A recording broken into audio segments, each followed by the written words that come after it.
A number so large, it doesn't feel real anymore. $36 trillion. That's how much America owes. Not million, not billion, trillion. Now here's the strange part. That money is owed to someone. But who? Most people point to China. And yes, they do hold a massive chunk, around $750 billion in US debt. But here's the twist. China itself is buried under $18 trillion in debt. So now the question changes. If America owes China, and China owes someone else, who owns the debt of the world? The deeper you look, the more confusing it becomes.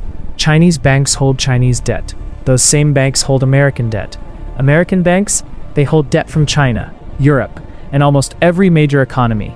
It's like a giant web where everyone owes everyone. And today, the world is sitting on over $300 trillion in debt. That's not just big, that's 3 times the size of the entire global economy. But debt isn't new. Long before banks, before money, before governments, debt was just a promise. You lend your neighbor grain today, they return it after harvest. Simple, human, based on trust. But over time, those simple promises evolved. Kings needed armies, empires needed ships. And in the 1600s, something revolutionary happened. Governments started selling bonds. People gave money, and in return got a promise. We'll pay you back with interest. That moment changed everything, because now governments could borrow endlessly. Wars came, economies collapsed, nations rebuilt, all fueled by one thing. Then came a turning point. The US abandoned the gold standard. Money was no longer backed by gold. It became belief, a system built not on physical value, but trust. And from that moment on, debt exploded. Countries realized something powerful. Debt didn't just fund wars. It could fuel growth, build cities, create jobs, drive economies. And so they borrowed more and more and more. Until today, debt isn't the exception. It's the system. But here's the paradox. If everyone is in debt, who is getting paid? Let's zoom in on the United States, the most indebted country in the world. You'd think it owes everything to foreign powers, but actually, nearly 70% of US debt is owned by Americans themselves.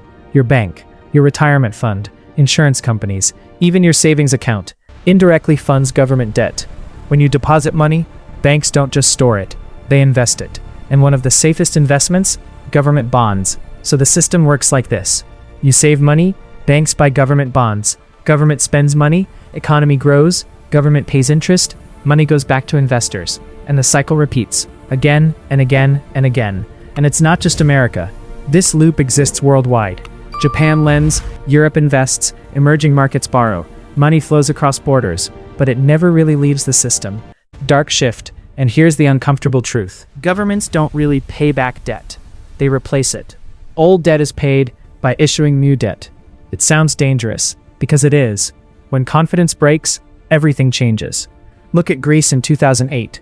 Investors stopped lending. The result? Mass layoffs, wage cuts, an economy that shrank by 25%. Because without debt, the system stops. In 2020, when the world shut down, governments stepped in. The US alone borrowed $3.8 trillion in 1 year. Not by choice, but to survive. Now imagine, what happens when debt keeps growing, but confidence disappears? Governments print money, but printing money creates inflation. Prices rise, savings lose value, and in extreme cases, currencies collapse. In Venezuela, prices doubled in weeks. Money became worthless. People lost everything. So now we ask, can this system continue forever? Because beneath the surface, risks are growing, interest payments are rising, budgets are tightening, and trust is fragile. That's why today, investors are turning to something real. Gold, a hedge against uncertainty, a signal that people are starting to question the system. Because the modern world isn't built on stability. It's built on motion, a constant cycle of borrowing, lending, and rolling forward. And the moment that cycle stops, everything changes.